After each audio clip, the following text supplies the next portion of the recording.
Viral nga ngayon sa social media at pinag-uusapan ito sa nasabi nga pong dating segment ng Sarap Diva ni Carmina Villaruel, kung saan ay nasa hot seat itong si Eric Proctuso na guest siya sa nasabing show at doon na nga ay may hot question para sa aktor. Ang nasabing question ay kung nakarelasyon o naging girlfriend ba nito ang actress, host, singer na si Tony Gonzaga. Medyo nag-atubili pang sumagot si Eric Proctuso na inabangan ng mga netizen kung totoo ba ito. Ang sagot ni Eric Proctuso, yes, naging GF niya itong si Tony Gonzaga. Nang tanungin naman ni Carmina kung sino ang nauna, si Clau ba o si Tony, sinabi ni Eric na si Clau. Tinanong din ni Carmina Villaruel kung ilang taon ang tinagal ng relationship ni Eric Proctuso at Tony. Ayon kay Eric Proctuso, halos tumagal din ng 3 years ang pagiging girlfriend and boyfriend nila ni Tony Gonzaga. Tinanong naman ulit siya ni Carmina na wow, matagal din, bakit kayo nagkakahiwalay? Ayon kay Eric, nagigising sila kasi sa katotohanan.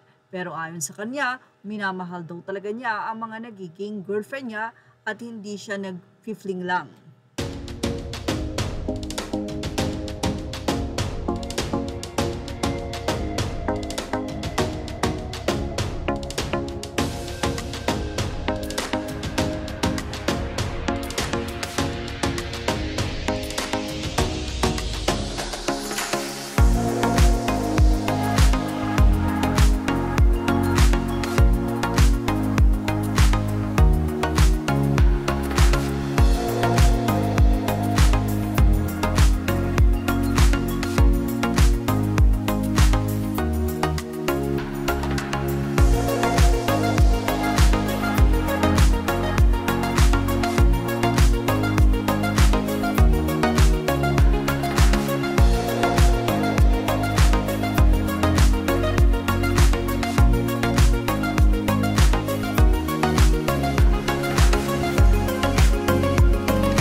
No big deal naman ito sa mga netizen at ayon sa kanila, lahat naman ay may ex and pass is pass.